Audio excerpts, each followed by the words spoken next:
What is up, everybody? Welcome back to the Run Your Mouth podcast. I'm excited to be with you guys today because, man, I got a powerful episode. Even I was inspired.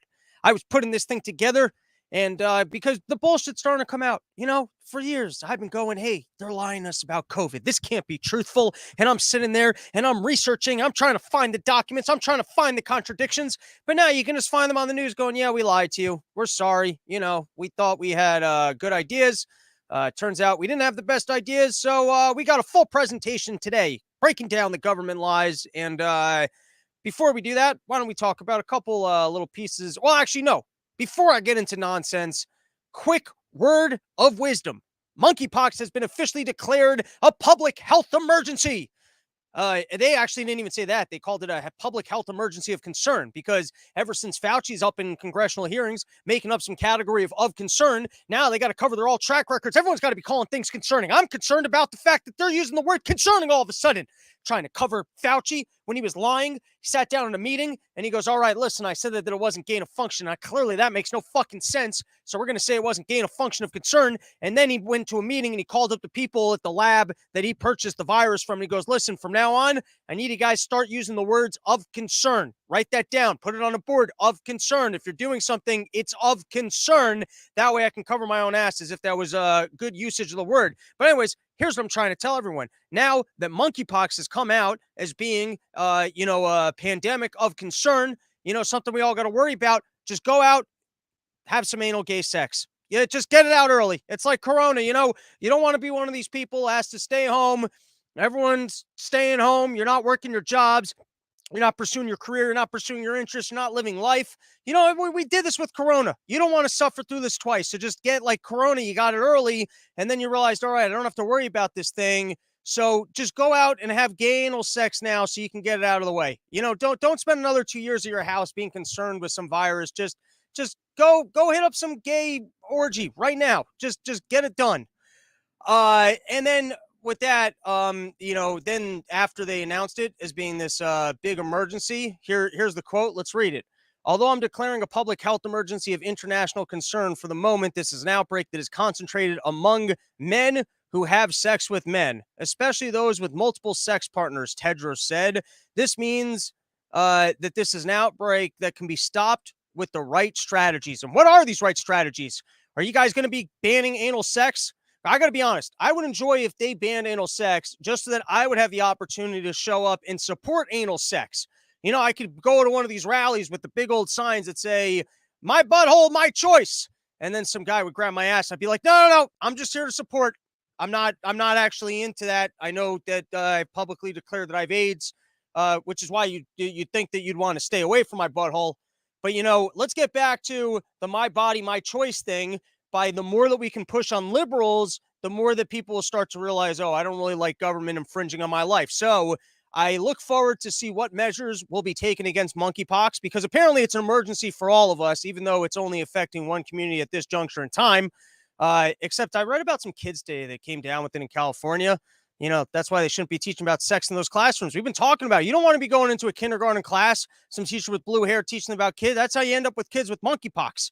I mean, this is downright disgusting. I was just trying to make a friendly anal gay sex joke about consenting older adults, and then my ADD brain brought me to the headline of the article that I thought of the joke, and I said, you know what? Let's not mention that one. That one's inappropriate. That one's just for me to enjoy. But then I ended up saying it.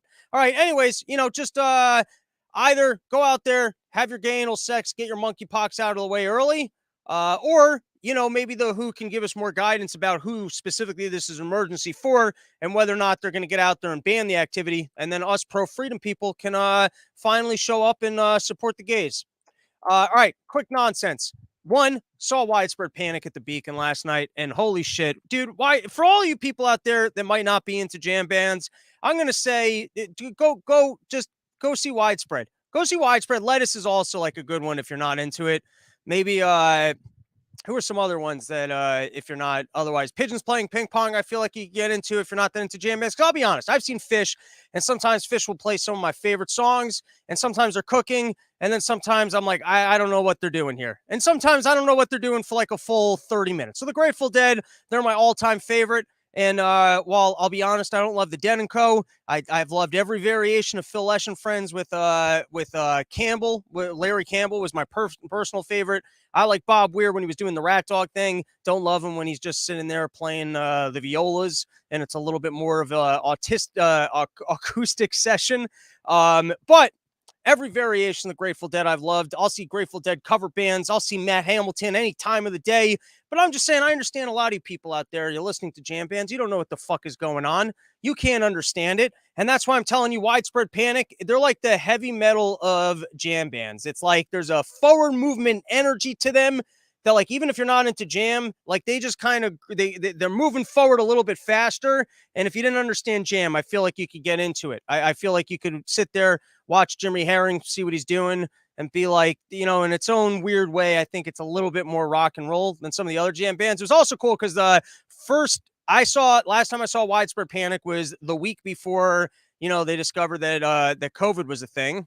And so it was cool to be back at the Beacon, actually allowed inside the venue. It also seems like they're letting people smoke weed at the Beacon again. Because I was in high school, you could literally, when you went to see the Allman Brothers at the Beacon Theater, it was like traveling back to the 70s. You could have brought a backpack in with you with your bong, bottle of Jack Daniels. They didn't give a shit. I would roll like 8 joints to smoke throughout the concert. And then I remember they redid the venue. I went back in college. I got the security pulled me out for smoking a joint. And they yelled at me a bunch, and then let me sit back in my seat. And then they got real strict about it. And so last night, I wasn't smoking weed, but other people were hitting their joints. I was like, all right, the Beacon's back in business. So, go check out Widespread Panic. They got my full endorsement. But buy tickets to Porch Tour first. Like, if you only have some money to go to live events, obviously Porch Tour is way cooler. I got the Shedcast guys coming with me, so you're going to be able to catch some tunes out on Porch Tour. And then do I want to talk about my messy apartment and laundry operation? Yeah, we can cover this quickly. So I've been noticing, my apartment's become a disgusting pigsty.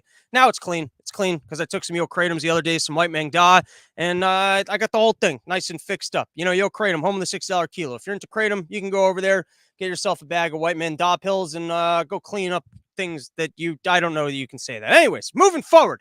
Although I do love my Yo Kratoms. There's a sign right there, home of the $6 kilo.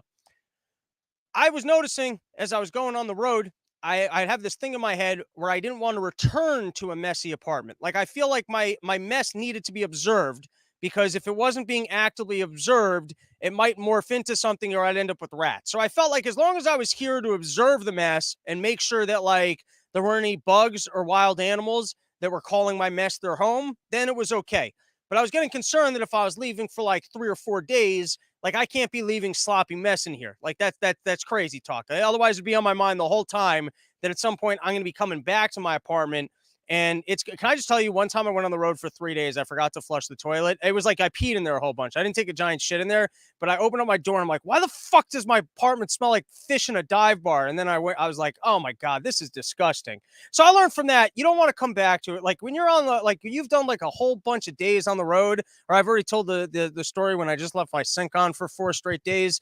I do dumb things. There's no solution to stupid. Ron White already has a joke about that. But anyways, so I've been noticing that, like, the night before I go on the road, and then some of these gigs, they take a lot out of you. You wake up at 6 in the morning to get on a flight, then you're at the show. It's rock and roll once you get out there in its own little way with only 60 people in the backyard. But work with me here.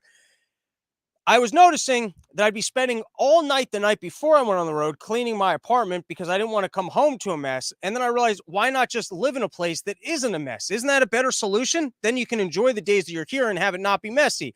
And then I kept procrastinating, like not cleaning and stuff. And then I already told the story the other night. I wiped out pretty good trying to take a leak in the middle of the night because, I'm an old man. I drink a lot of water before I go to bed. Helps offset hangovers if you've been drinking. Anyways, and then here was the other thing I noticed I've been doing, is that I'll overpack, like when I go away, I'll just overpack. I'll just take whatever amount of clothes for the amount of days that I can squeeze into a luggage bag. And I'll just put I don't count how many days I'm going. It's just how much can I squeeze into a luggage bag. And then I end up leaving the luggage bag in the car so long that even the clothes that were never worn that were clean, I then feel like I have to send to like the laundry place, right? And I stopped doing my own laundry recently just because the machines in the building, they don't really dry. And then you end up like thinking, oh, I'm going to save money. And then you spend 2 full weeks standing outside just trying to like dry it in the sun or whatever. So what can I say? I've been dropping it off for the Asians to fold, and then you end up with folded clothes. But I've been noticing that I got like a Charlie Day system here where it's like the mail comes in and I just send it back out because I don't want to deal with it. That I just kept on like taking laundry and then sending it back to the laundry. So anyways, place is nice and clean now, thanks to yokratom.com, home of the $6 kilo. And hopefully I'll figure out a better protocol on laundry because this is getting expensive. I'm not even wearing the clothes. I'm just taking them from the laundry place, shoving them into a suitcase, not really wearing them, and then bring. I should almost just like see if I can ship my. It would be great, dude. That would be a great service for travelers if you could drop off your laundry somewhere and then they would just pack the bags and then ship it back to your next destination. I wonder how much shipping like all your clothes would cost versus paying for like your overhead bag. Because some of these airlines, dude, the other day I bought a ticket to an airline. Seat was $50. I was like, this is great. And then this was the fucking fine print. Frontier Airlines, worst airlines I've ever seen in my entire life. The carry-on that you're allowed is like a purse. Even a backpack is not considered a personal item to these people. So then you got to pay for your overhead for even just a backpack, which is bullshit. It's supposed to be backpack and then one other item, but they're changing their own rules. They're really being fucking Jews about it. And then you go and buy that. It's $50. What would it cost me just to ship all my shit? Like I've paid for shipping on Amazon. Maybe this should be the next Amazon service. You just drop off all your clothing somewhere and then they just fold it and they ship it, then they ship it back. Maybe they even just store it. I'd be fine with that. I'd be fine with an entire wardrobe of travel clothes that never made it into my apartment. I would even be fine with the service. Like they got services where like they'll do the shopping for you. They'll send you your khaki pants and shirts. I would be fine with the travel service where I just tell you where I'm going for a weekend. I don't even need to know what the wardrobe is. I could dress like the Hawaiian style for a weekend. You want to send me shitty Hawaiian shirts? You want to send me t-shirts like I love fucking Bon Jovi, who I don't love? I'll pretend like I'm a Bon Jovi fan for a weekend.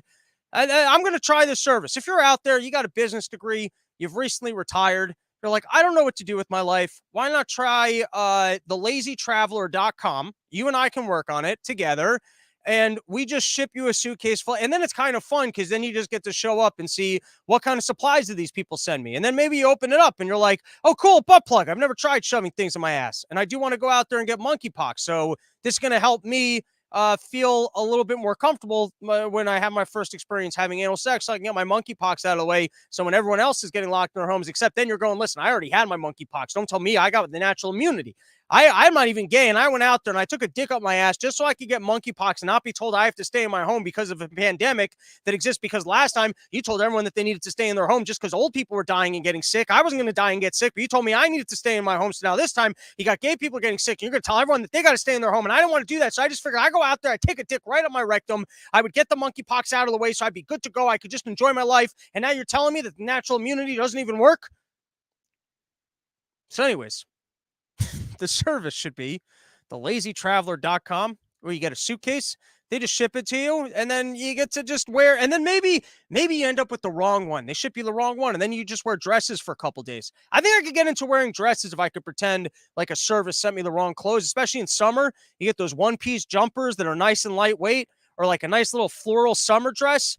I could see myself showing up somewhere and be like, listen, I didn't want to wear this nice lightweight floral summer dress that's really letting my balls air out because normally I wear sheets, but if I can just wear a summer dress, I'll let these things flop in the wind and get that cooling mist up there.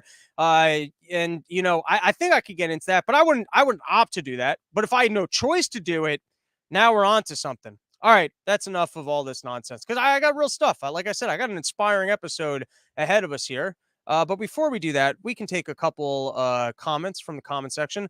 One time in college, my roommate put laundry detergent in the dishwasher, flooded the whole kitchen, and destroyed the dishwasher. All right, well, that guy's not great.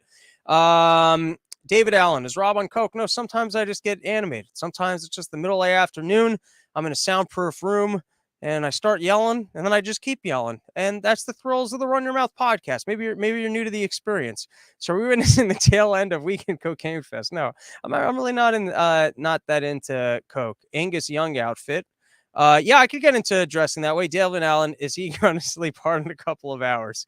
And as long as, I was already mentioning Sheath, promo code RYM, you get yourself 20% off. And I might post some footage of me training to beat Robert in this epic conquest of 3,000 stairs, which I don't know how you even train for that. All right, so next video, let's give this one a watch. This one came my way via CPU Dog.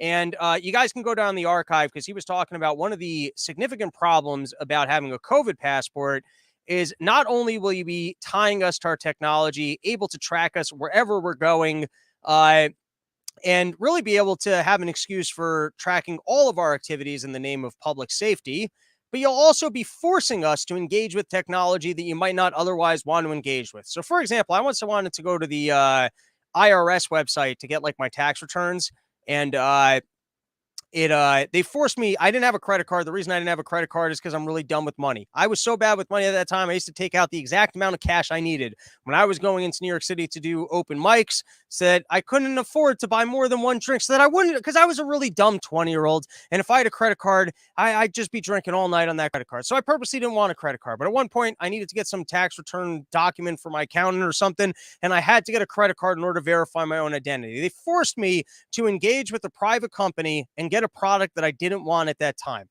So now you've got, what if you're forced to have a smartphone and you're forced with that smartphone to put technology on? Like, in other words, like for me, if I have to download an app on my smartphone, which every company makes you do, why can't I just have my concert tickets? Why can't I just select the flight? Why can't you just email me my receipt and documents? Why does every single company in the world make you download their fucking dumb app? Like, do you think on my free time, I'm going to go check out the Delta app? Or what is it that you're tracking on my phone that it's so important? Just charge me more for the plane tickets. You're already ripping me off. You're already telling me at the last second that I got to spend more for the overhead bin and my flight is canceled. Can't you just charge me more and not force me to download an app? All right. So anyways, talking about being forced to engage with technology, CPU God, who, by the way, if you live in the Nashville area, check out the Bon Aqua Computer Club. The guy runs more events than just hosting Summer Porch Tour. And also check out Music for All interview. If I did I think a pretty good one, kind of talking about the philosophy of Porch Tour, and she's doing some great interviews over there. So go check that out. All right, continuing. Let's watch this video. CPU God called it in advance. Let's give it a watch. Ladies and gents, welcome back. So you complied. You rolled up your sleeve. I do not need this guy's commentary. Did I pull up the wrong video? I do. I understand. Airport. I linked in the wrong video. Disease. Fuck me. And I was telling you guys about all these great videos that I had lined up, and now I got some other putts commenting on the video. I don't want some other putts' commentary. All right, here was the video. Essentially, it seems to me like there's a law in Canada that you are forced to, I guess if you're traveling back to the country, you need to have your COVID documents on your phone. It's not enough to have been fully vaccinated. You need to actually have that on your phone. So they tell this Canadian lady comes back from a trip, and they go, we understand that you're fully vaccinated, and you might have even tested negative, but sadly, since I can't access the documents because you don't have it on your phone, I have no choice but to serve you with the fact that you have to quarantine for the next 2 weeks. And then she goes, well, is this going to be enforced? Why is this policy fair? And she gets mad in the most Canadian polite way ever, where she just, I'm darn right upset. Like, you know what I mean? She's not cursing at the guy. She's not going nuts. She's not yelling shit. She's just going, this isn't right. And not just for me. It's like if you watch Mother Goose get upset about something. Like, she's not very good at expressing the anger that she's feeling. I already spent a whole year in my house, and now you're going to make me do even more time. So she's not happy about it. But then, firstly, it's a creepy application of the technology, right? That you're forced to download something onto your phone. Even if you're an old person, you don't engage with technology. Now you're being told, hey. And then the person who is in government goes, listen, this doesn't make, it's not for me to interpret this policy. It's just for me to give you this piece of paper and let you know that you have to quarantine for 2 weeks. Well, is anything going to happen to me? Well, like I said, that's not up to me. That's going to be up to these other agencies that may or may not enforce it. It's so typical government that you can be standing in front of someone and they can go, listen, I know that what I'm doing is terrible and makes absolutely no sense whatsoever, but this is my job. And you might be in trouble, but I can't even tell you if you will be in trouble. And you might be able to take this up with somebody else, but I can't tell you if you can take it up with somebody else. It is it'd be nice if we had the video. All right, instead of talking about that one, why not pull one comment from a fan endorsing sheath underwear? The sheaths really do feel like someone is cradling your sack all day. 10 out of 10 feeling. All right, these other videos I know for sure I have, and gents, welcome that back. one we can play at another juncture in time. So here we have Fauci. He's being asked if people, based on everything that's going on, should still get vaccinated. Let's give this a watch. National Library of Medicine, the Lancet published a study on the effectiveness of COVID-19 vaccines and the waning immunity with time. And the study showed that immune function among vaccinated individuals 8 months after the administration of 2 doses was lower than that among unvaccinated individuals. I guess the question I get a lot is, why don't we hear the downsides of any vaccines? We really don't hear that. There's a study out of Germany that says the Federal Institute of Vaccines, Biomedical Drugs, the rate for a severe adverse reaction, according to them, is 1 reported severe reaction per 5,000 vaccine injections. Do we have any data about, vaccines and the back end of that, or the negative side of that? There's been. So this is what me and Steven were talking about yesterday. According to the Lancet study, if you haven't been vaccinated 8 months, there's a negative utility to the vaccine. Let's see how Fauci addresses this. When have we ever seen Fauci questioned about whether or not there are downside risks to the vaccine? And rarely does this get actually presented to him, or was there a medical study validating such questions? Let's see Fauci's response. A number of studies. New York Times just did one about menstruating cycles and how that is affected by vaccines. Yeah, the menstrual thing is something that seems to be quite transient and temporary. Let's pause right there. Transient and temporary. So then why are people still reporting it? If most people haven't been boosted, and I guess we're first hearing about it now, what evidence do you have that that's transitory or temporary? Why are you suggesting that that's transitory and temporary? Or better stated, when were you aware of it that you didn't come forward? If you already know that it's temporary and we're first reading about this now, so does that mean that you were aware of it 6 months ago? And if you were aware of it 6 months ago, why didn't you come out and go, hey, listen, your vaginas, they're going to bleed a little more, but it's temporary. They're not going to be, it's not forever bleed. It's a couple months bleed. So just be aware. It's only a little blood for a little while, but still get vaccinated now. Kind of blending him and Biden. What are you going to do? We need to study it more. There are downsides. I'll say it that we need to study it more. Right. But still, just go get it. Even if you haven't gotten it, we need to do more studies. I'm telling you that it's temporary, but still, I don't want to hear we need to study it more. Then you should have done it before you made the recommendation. It's to every intervention. But the issue is, Brett, you've got to balance what we call the risk-benefit ratio. And if you look at the deaths and the morbidity of the curves that no one will argue with when you look at a vaccinated person versus an unvaccinated person, particularly a vaccinated person who's boosted, you look at it and it just explodes out of a slide at you. Can I see this slide? Can I see this explosive slide? How come? Why don't you share it with us? If you've got data over the last 3 months that people who have been vaccinated or people that have been recently boosted are so much better protected than anybody else, can you share the slide with us? Why not just get on the news and go, hey, listen, I know that everybody is getting upset. People are realizing that these vaccines aren't working great. They're nervous about being boosted, but I've got a bombshell slide to show you. And if you can just look at this bombshell slide, you could see the risk versus reward. And why not show it to me in each age category? Maybe if this is just efficient for people over the age of 65 who are otherwise diabetic and fat, then you could have the fat, diabetic, pre-existing health condition chart and showcase why those people should be boosted. Or you could showcase why people in their 20s. I mean, last I heard, you were recommending that kids are getting 3 because of an emergency authorization on what I just saw Thomas Massey posted. It's not even the formula that you're going to be giving to U.S. citizens. Oh, maybe I might be confusing 2 things. I retract that last statement because he might have been talking about the non-emergency adult version of the vaccine, not the child version of the vaccine. All right, continuing. Sorry for that last comment. Might have confused people. The difference is stunning. It's not perfect. No one is saying it's perfect, but it does a very good job in protecting you from severe consequences. We didn't anticipate that we would have a virus that has such a capability of evolving and continuing to mutate. And the reason. All right. How is it that you guys did not anticipate that this thing would evolve? Now he's saying that his language is specific because he's a liar.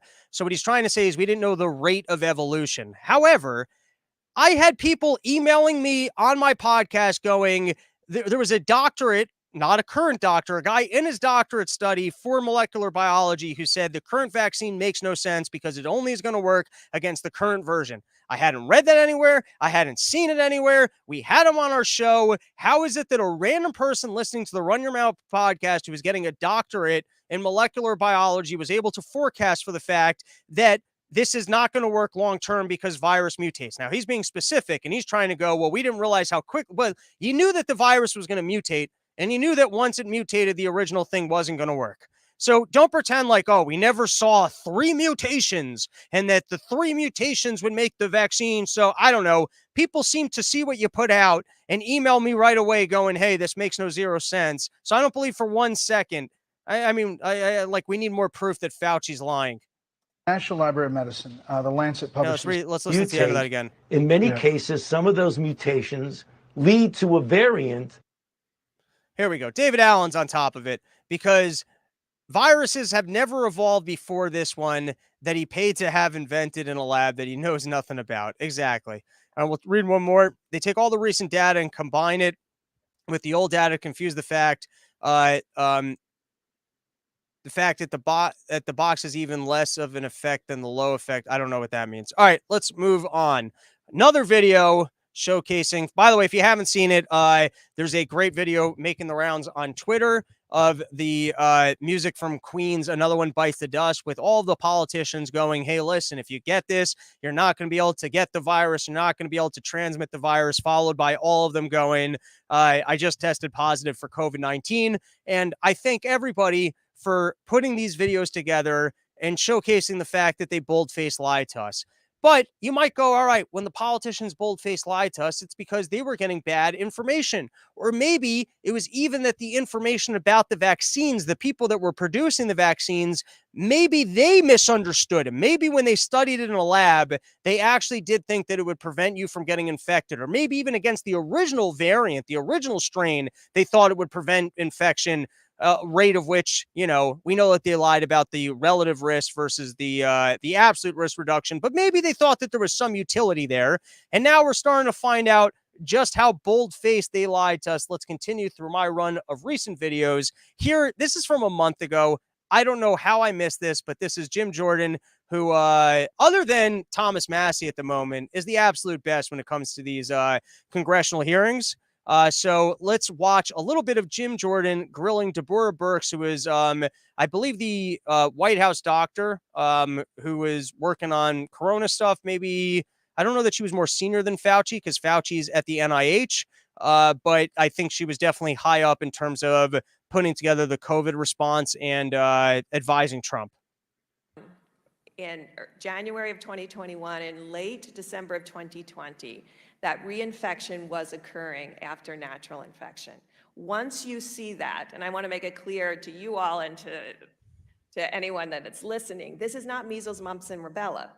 Those vaccines produce long-term immunity and can create herd immunity. So I just want to interrupt for a second, Dr. Birx. You said something important. You said in early 2021, January 2021, you knew that people who had been vaccinated could be reinfected.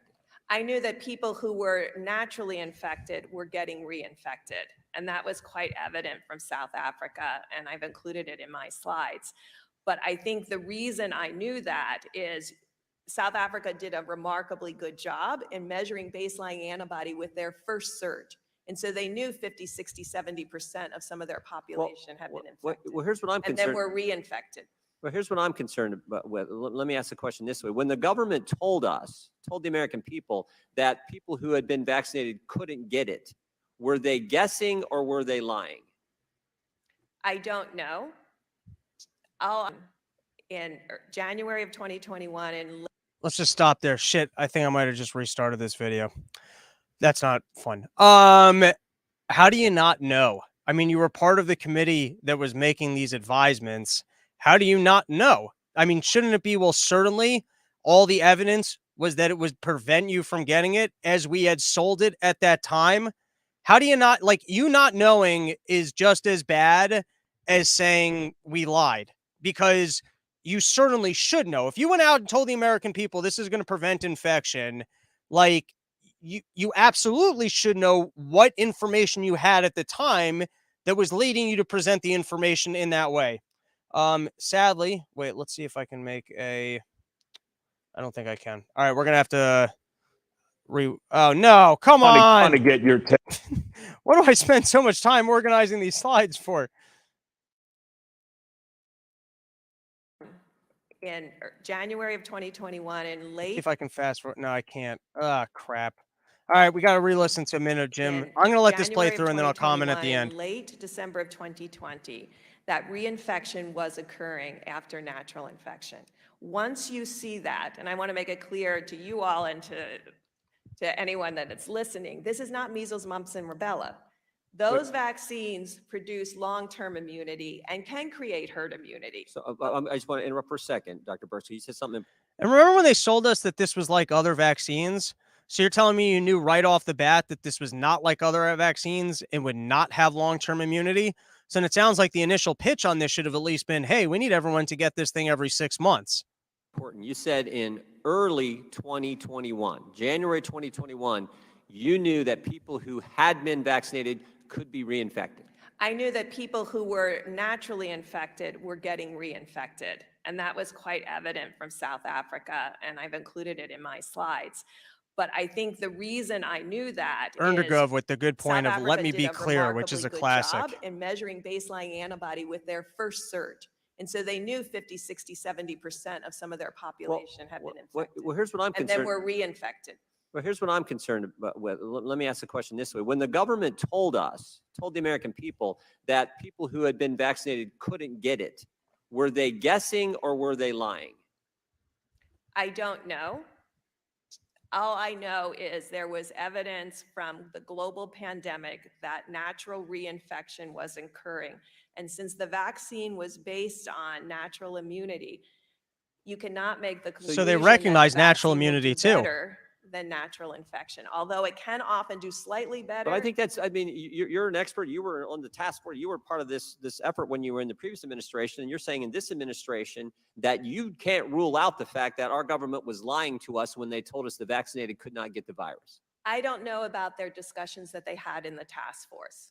So I can't tell you that. I can tell you as a family member who had individuals that were susceptible, of course we got everybody vaccinated, but we still use layered protection during surges because I knew potentially the vaccine immunity would wane like natural immunity waned. And there was evidence that every 4 months reinfection was occurring in South Africa. Wow.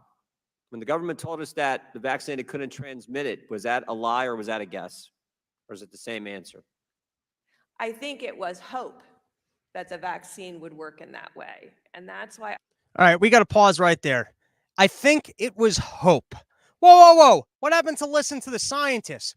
What happened to, hey, this is safe and effective. If you get this, you can't get the virus. You can't transmit the virus. Hey, don't question us. We're the scientists. Wait, it comes down to hope?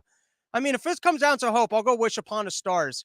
I'll start putting candles in my afternoon donuts when I'm feeling sad and lonely and I decide to eat donuts. I'll start blowing out the candle. I'll make a wish. I mean, if this comes down to hope, I can start going to church. Really? After all of your fucking science talk, this thing came down to, well, we hoped.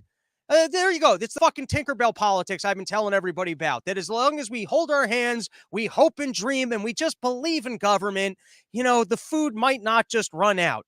I mean, that's the science that you guys have. It just comes down to, at the end of the day, well, we said it based on hope. I mean, what science? Is there some science? I don't remember that from high school biology. I don't remember them going, listen, science is not based off of stats, statistics, reasons, arguments, hypothesis. We don't even test things anymore. It's just hope. It's actually just one really well-paid government individual with a contract with Big Pharma that's going to put something out there, mandate it to everyone, and tell them that it's because of the science that you have to comply. But then if you really question them, a full 2 years later, by the way, it takes a full 2 years before you can finally grill someone and have them go, well, what evidence did you? I think it was based on hope. Really? The best that the world's most fantastic country, most resourceful in all human history could come down to in terms of trying to treat a pandemic was hope? And then why can't I just make my own personal decisions about what instead of being hopeful about your experimental vaccine, can I just be hopeful about the way my natural immunity would work? Can I just be hopeful that if I just go about living my life, my life. Like, why do I got to put my hope in? Like, why do you get to pick what we're hopeful for? I mean, hopeful sounds like a religious personal decision. Who gave government a monopoly on hope? I understand, like, giving them a monopoly on all sorts of activities like taxes. I might not be into it, but at least it understands. But suddenly they got a monopoly on hope. We can't even do hope on our own. That's what we got to spend $40 billion on the CDC for. CDC is for it to boil down to hope. I think scientists and public health leaders always have to be at the table, being very clear what we know and what we don't know. This is important for the country to know. So when I asked the question, when the government told us that the vaccinated couldn't get it, and I asked you if it was a guess or a lie, you said you don't know. You said you think it was hope. So what we do know is it wasn't the truth. So they were either guessing, lying, or hoping, and communicating that information to the citizens of this country. I think they were hoping, but you should know in those original phase 3 trials that were done in this country that we only measured for symptomatic disease. So we weren't proactively testing everybody in those trials to see if they got infected with mild or asymptomatic disease. So you mean it wasn't a full trial? That's all I'm hearing. I mean, you can smile all you want and go, well, when we were, it's amazing to keep the composure. Well, when we sat down and we advised that people can't go to their jobs unless they take this jab in order to keep their families safe and protected. Well, the study that we did, it wasn't a full study. And yes, we turned to the American public and said that we did everything, even though it's warp speed and no one's ever done a clinical trial this way. We ensured them that it would be safe and effective, but there were aspects of the trial that weren't completed. So it sounds to me like you didn't do a full trial. And so people had to present within the clinical trial. So we never had the data that it was going to protect against asymptomatic infection. I mean, now that's a weird word in there, prevent against asymptomatic. Yeah, what about symptomatic? I mean, why wouldn't you have had the data about that? Even here, she's kind of being a little bit slick with her words. The irony. We got government agencies guessing, hoping, or lying with the information they're presenting to the American people, and this is the same administration that wants to set up the disinformation governance board and wants to talk about misinformation, and they're the biggest purveyors of misinformation, false information, hopeful information, but not accurate and true information. I'll just say this: hope is free. You know, if that's what it comes down to, if all of our tax dollars are just going to the government so that they can tell us how we can be hopeful, I think we can do that without them. I mean, if we're just winging it and leaving things up to faith and hope, I feel like there's better ways to go about it. All right, I got more videos showcasing these liars. Here we go. We got Deborah Birx on Fox News. Let's give it a listen. I want to get your take on a lot of people looking at the president now having this, and all these people who have been fully vaccinated and boosted and all of that, and they're getting it. The 20% or so of Americans who've not been vaccinated might look at that doctor and say, well, why bother? Why bother? What do you tell them? Well, if you're across the South and you're in the middle of this wave, what's going to save you right now is Paxlovid. But once we get through this wave, during the lull, you should get vaccinated and boosted because we do believe it will protect you, particularly if you're over 70. I knew these vaccines were not going to protect against infection, and I think we overplayed the vaccines, and it made people then worry that it's not going to protect against severe disease and hospitalization. All right. So from the outset, she's saying that she knew that this would not prevent against infection. So why didn't you tell us that? I mean, you're actually changing from we originally hoped. Maybe her hope claim was about transmission, right? But I don't understand how you can get infected and then not transmit it, right? So now she's actually changing what she's saying to even Biden, or everyone should have been aware of at the outset that this was not going to prevent. In other words, they didn't make a mistake when they told us that it's not going to prevent you from getting infected. The initial pitch of this is you will be infected, but it's going to prevent you from the severe disease or otherwise. So in other words, on their own words, when they told us that it was going to prevent infection, they obviously had scientific evidence otherwise, and they blatantly lied to us. It will, but let's be very clear. 50% of the people who died from the Omicron surge were older, vaccinated. All right, let's see some more of Wanna these get your incredible videos. All right, this one is in the White House. So, you know, they've got all their health and safety protocols. They keep preaching us on our health and safety protocols. And then again and again, we see that they don't actually use their own health and safety protocols. So here we go. We've got, I believe this is the current White House doctor answering for some of what Kamala Harris is doing. And by the way, Kamala Harris would be a particularly dangerous individual to be around if she might have corona, because she's laughing all the time. If she's got corona, like fucking Joker mouth going to be spreading all over, ha, ha, ha, ha, just fucking sprinkling that shit. I mean, that's like a sneeze machine on a little kid that just came out of daycare with snot coming out of its nose. You want to talk about a super spreader, it would be Kamala's laugh. Let's give this a listen. The other question I have for you, Dr. Jha, Vice President Harris is a close contact of the president's, and the CDC guidance says that if you're a close contact, you want to wear a well-fitting mask when you're around other people. She just spoke at a conference in DC and she hugged someone without a mask on. She was also maskless for most of that conversation. Would you have recommended that she keep her mask on, given that that is the CDC guidance? You know, I think I'm not sure what I have not been tracking the vice president's activities, so I don't have anything specific to say about what she did. My understanding is that the vice president is following CDC guidelines on close contact. She's also recently been infected, so within the 90 days of a previous infection. But I don't know if you have anything else to offer on the vice president. I guess she is following the CDC guidance, though, right? If she is hugging someone without a mask on. Just wanted your clarification on that. Yeah, I think the CDC guidance is clear, but the problem is me commenting on what the vice president did when I haven't seen it, or I don't actually know what happened is very, very difficult. So I'm going to pass on that. She took off the mask and she embraced someone. You don't have to see it. I mean, that's what happened. Yeah. So usually when we think about people having contact, it's for an extended period of time. I don't know. Again, I didn't see. There you go. It wasn't an extended hug. I can't see the hug. There's like a 3-second rule. It's kind of like when you drop shit on the floor. And I know we've been telling you guys the whole time. Like, in other words, here's what the guidance should have been. You can hug someone, but just not like Joe when he's hugging a kid he's trying to sniff. Like, if you've got enough time on that hug to get a sniff in, that's too long of a hug. You got to think 3-second normal hug, not being a creep. So like when you hug a lady and then you try and get that little extra pull to feel her titties, don't do that. You shouldn't be doing that, but that's too long of a hug.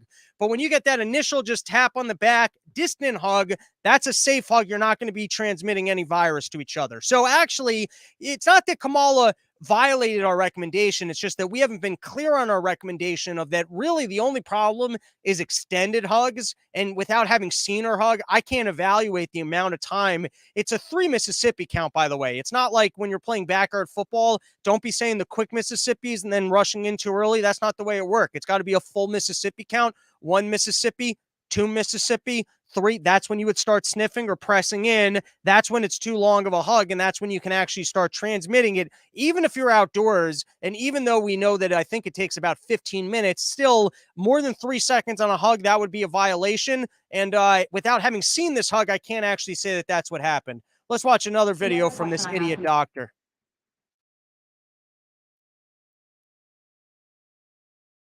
Do I have the video from the idiot doctor? Why are my videos loading up? You know, you go more than a half hour here, and the CIA is on to you. They see what you're doing. The other question I have for you, Dr. Jha, All right, I don't know where this next video is. The next video is basically he was reporting in about Biden, and he talks about how Biden's doing well, and he ate his entire dinner, and he even showed him his plate, which is really the only way you would describe an old man with dementia. Unless you were talking about a 3-year-old or a man with dementia, you wouldn't let a conference room know that the guy finished his entire plate. And he was a good boy. Someone even did like the circles, the windmills into the mouth. They flew an airplane. I saw Jill do it. He wasn't hungry, but they put the chicken nuggets, the dinosaur ones, they dipped it in ketchup and they went right into his mouth. And I saw him eat. I saw him swallow it. And then we made a deal with him that if he finished his vegetables, we'd let him have rice pudding. And I saw him eat the vegetables. So he's going to be okay. He's going to make it. And then this is, I basically want to call an episode, but in the last episode, I'd referenced the fact that Deborah Burks in her book basically admitted that she was fabricating information before presenting it, I believe, to Trump. So the problem with this is that it's coming from very conservative websites. I'm not saying it's not true, But more often than not, when either side has scandalous information and then you find it in its original sources, there's usually some spin on this. So I think it's good to be aware of the claim that they're making about Deborah Birx. We just watched her in a press conference. It's pretty clear that she was pushing the virus and that she lied about it. But I put this in 50% accuracy, but nevertheless, I do think it's worth reading. This is from the National Pulse. I believe it is an excerpt from her book, and we're going to read one other excerpt, and then I'm going to find out what video didn't make it to today's thing, because I was curious. I know I had one more that was good. All right, here we go. I devised a workaround for the governor's reports I was then writing. Instead of including those recommendations in the common bulleted list, I'd include them in the pandemic summary and state-specific recommendations in the governor's reports where they wouldn't be so obvious. These weekly reports couldn't go out on Monday without administration approval. Week by week, Mark's office began providing line-by-line edits. After the heavily edited documents were returned to me, I'd reinsert what they had objected to, but place it in those different locations. I'd also reorder and restructure the bullet points so the most salient, the points the administration objected to most, no longer fell at the start of the bullet points. I shared, because even if Donald Trump's reading, it's not past bullet point number 1. So if you went into a press conference and you're like, hey, we should invade Iran, and he's like, we shouldn't invade Iran, you just put a couple bullet points down. He doesn't even make it that far. All right, I shared these strategies with the 3 members of the data team also writing these reports. Our Saturday and Sunday report writing routine soon became write, submit, revise, hide, resubmit. Fucking just putting that into her book. Fortunately, this strategic sleight of hand worked. Once again, gleefully taking pride in the fact that, she was lying to people. That they never seemed to catch this subterfuge left me to conclude that either they read the finished reports too quickly or they neglected to do the word search that would have revealed the language to which they had objected. Now, this is from Red State. No sooner had we convinced the Trump administration to implement our version of a 2-week shutdown than I was trying to figure out how to extend it. 15 days to slow the spread was a start, but I knew it wouldn't just be that. It didn't have the numbers in front of me to yet make the case for extending it longer, but I had 2 weeks to get them. However hard it had been to get the 15-day shutdown approved, getting another one would be more difficult by orders of magnitude. Look at this. This lady is gleefully taking pride in the fact that she did everything she could in order to shut down our economy. All right, give me 1 second, everybody. While I look for this, you can check out my little green corner of the studio. I want to see what's going on with my slides here, because I know that I had one other video that I'd like to play for you guys, and I don't want to have to come back to it tomorrow. And while I'm doing this, Summer Porch Tour is in session. August, I've got unbelievable dates coming at you guys. We just added in Vegas. That's going to be with me and BK Chris, stand-up and a live podcast out in Vegas. What else do I have coming up? We've got the date at Max's house, which is obviously the heart and soul of Summer Porch Tour. Luckily, I've managed to find more Maxes in my life of people that are willing to piss off their wives and let us throw summer parties from their backyards. And people have been incredibly supportive of this adventure. And we've really branched out and done a lot more very successful Summer Porch Tour dates. Max's house, though, is it's OG. This is now like our 5th time coming back. He's got his own private bar, and I'm bringing out all the stops for this show. So even though it's the middle of fuck nowhere, Maryland, get in your car and drive out there. We're going to be doing DC the day before, and then I haven't put on the calendar yet, but there is going to be a Mises Summer Barbecue that Sunday out in Philly. But at this particular show, the one that I'm talking about at Max's house, there's going to be a full rap concert. You can show up early. You can tailgate. You can get fucking blasted, and you can camp out. There's going to be a late night podcast from his bar, which has always been a thrill. It's going to be myself, the Shedcast boys, Menu and Hearts coming out on these ones. I just watched that guy do an hour at Caroline's, and his new shit is absolutely killer. And then, of course, Chris Vega, who is one of my absolute favorites to work with, always has killer material and is particularly fun to live pod with. Other shows that are going on, middle of fucking nowhere, Michigan, fan hit me up, owns a farm. That one's going to be a party. It's going to be me and the Shedcast boys, live concert, me doing stand-up, followed by a live podcast. Denver closing out Summer Porch Tour at Forest Mommy's house. Might be taping. And then also we're going to be doing a smoke out, bug out concert and live comedy. I feel like I'm forgetting one date. Oh, end of this week, I'm going to be in Connecticut, in Hartford, with Andy Melifinari, he's headline Absolute Killer. I'm doing a spot. That is my friend Silly Selly Show. You guys can follow him on Instagram for more information. That's all that I can think of that comes to mind. Also, Gene Epstein just hit me up. I got to respond to him, but they've got a very interesting long SOO forum. Usually they go only an hour. This one's an hour and a half, all about climate change. Hopefully I'll be able to attend that because that is one of my favorite topics to see debated. Always curious to see if someone can actually defend that that the government needs to take immediate action to help our planet. All right, the last video I wanted to play, which was not loading up, but maybe it will now.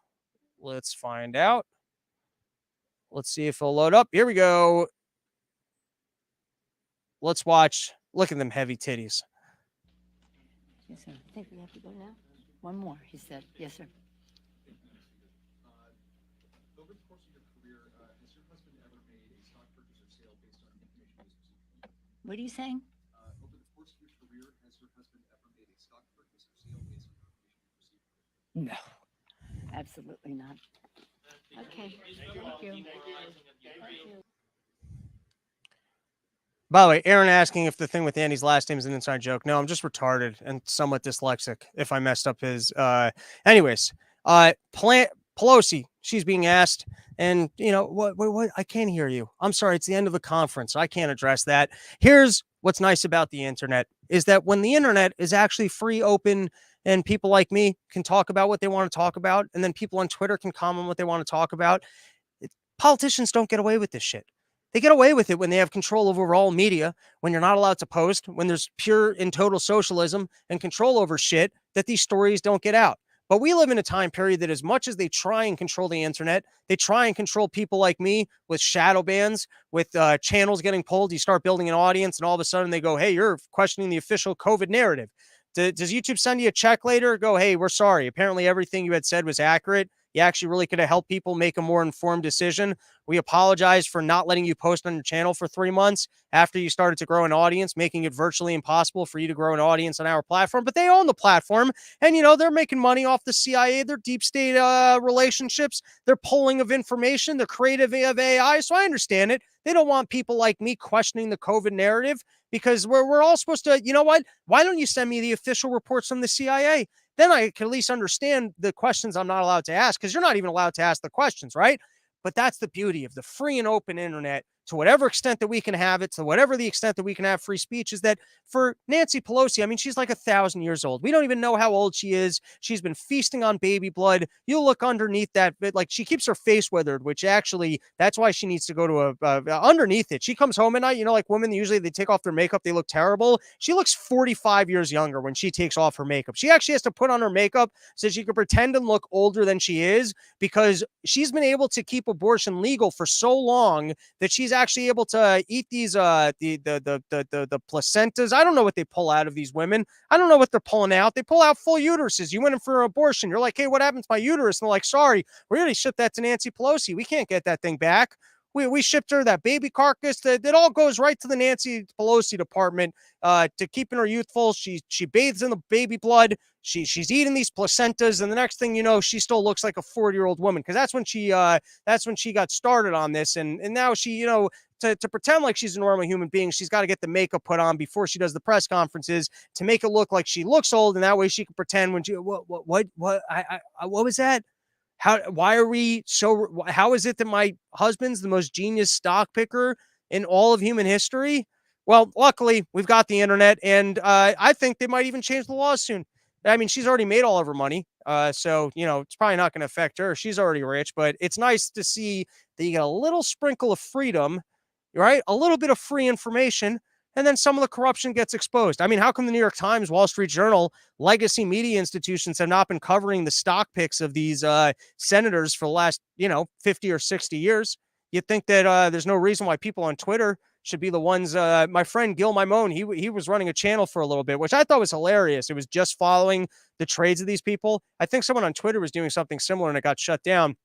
All right, that is our show. Shout out to YoKratom.com, home of the $6 kilo. If you're into Kratom products, you will not find better prices anywhere in the entire world. You'd probably have to go to Indonesia and personally work a field I don't even know if that's where they get kratom from, but it sounded good off the top of my head. YoDelta.com. I got to tell you, I prefer vape pen to smoking weed because I'm lazy. You don't have to smell like weed. You don't have to pack a bowl. You don't have to go wander the streets trying to find a lighter.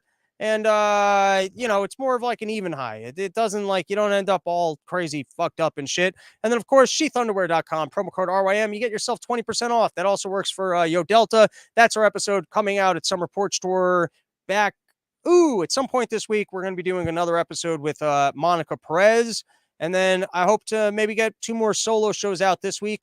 Maybe one on Friday, maybe another one on the weekend. And then we're back to live shows and re-hitting the road. All right. Thanks, everybody. Have a good one.